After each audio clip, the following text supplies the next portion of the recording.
Hello and welcome to How to Write an Impressive Resume. Are you anxious that you won't be able to create a good resume by yourself? Most people are, but don't worry. In just a couple of minutes, you'll leave knowing everything you need to know about how to create an amazing resume that will get you the job you've always wanted. What does a good resume look like, you might ask? Well, the simple answer is it's one that gets attention, makes people genuinely interested in you, and lands you the job of your dreams. Here are two different types of resumes. The first is chronological order resumes. These resumes put your most recent job at the top of the experience section. After that, your experience goes down in descending order. It is important to try and display at least 7 to 10 years of relevant work experience if you have it. But if you are new to the job market, it's important to put in any accolades or awards that you have received instead. Another type of resume is called a custom resume. A custom resume prioritizes relevant education and experience. Maybe you're changing careers, or you're new to the workforce, or maybe you have gaps in employment. If I'm describing you, then this might be a great style of resume for you to use because it allows you to highlight your most important career choices while helping you stand out. It's also a great choice if you don't have much experience. Instead of putting past jobs, you should emphasize your education and achievements. So now that we know the different styles of resumes, let's talk about why a resume is important.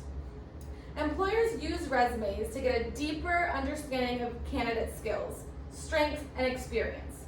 A good resume will immediately display to employers why you are a good fit for the job. A good resume will 1, outline your most relevant skills and experience. 2, will show what you offer to employers.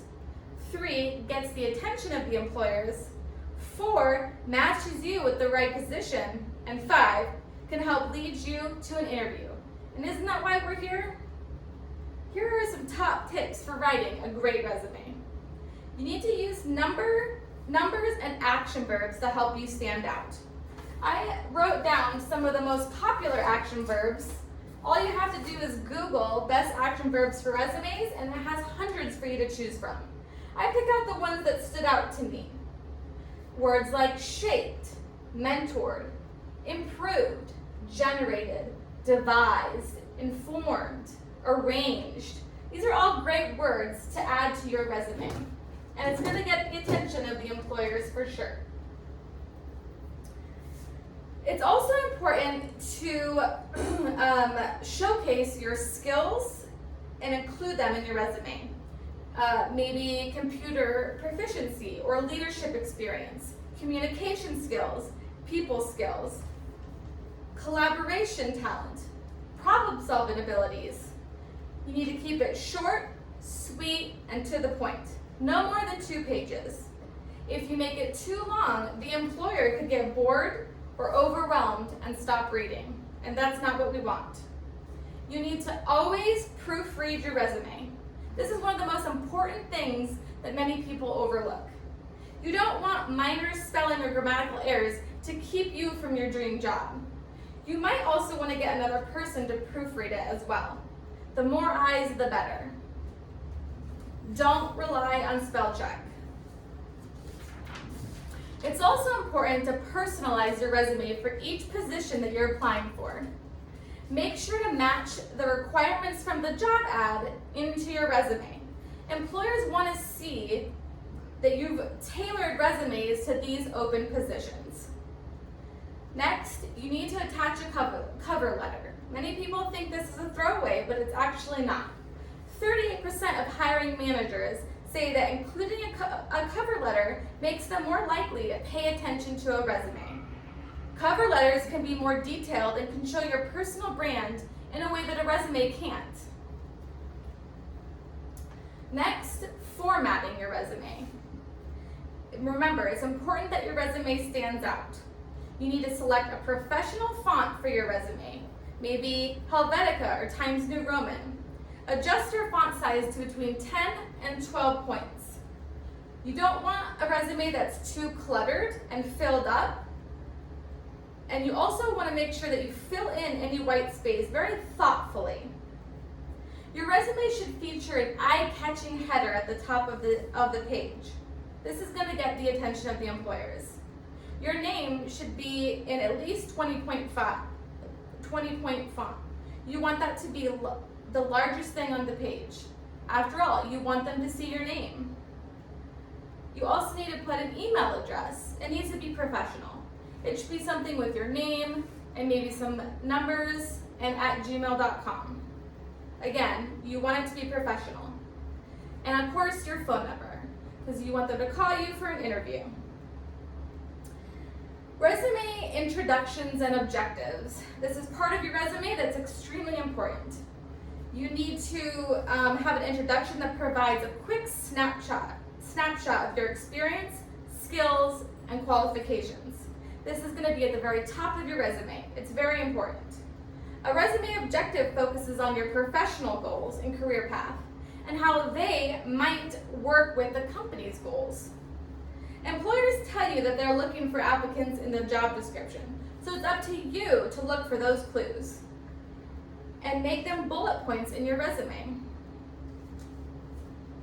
I have some important resume statistics right here that are really great for you to remember when you're writing your resume. 51% of resumes have irrelevant buzzwords, cliches, and wrong pronoun usage. So again, make sure you're grabbing the details from the job description and putting it right in your resume. 84% of job seekers do not personalize their resumes for each position that they apply for. Employers want to see that. They want to see that you're taking the time to see what their company's about and you're putting that in your resume. So remember, you need to make a personal resume for each position that you're applying for. Around 77% of hiring managers put resumes in the reject pile if they have typos or grammatical errors. 77% go right in the trash. So that is one of the most important things to remember. Do not rely on spell check and have somebody read it over. You don't want to lose out on your job over grammatical errors. Action verbs, which we looked at before, increase the chances of an interview by 140%. So we can see right there that just adding in some of those action verbs is going to put you over the top, and it's going to get you the job over somebody else. So those are the important resume statistics to remember when you're writing your resume. Now that I've explained the most important parts in writing your resume, it's up to you to take these tips and tricks and apply them to your own resume so that you can get the job of your dreams. Remember that to make your resume stand out, focus on your achievements and complete it in a way that illustrates the impact of your work. Today we discussed resume types and styles. You've learned how to use action verbs to make yourself stand out. You know how to format your resume in a way that's interesting and informative to employers. You're now ready to write the perfect resume for the perfect job. Good luck.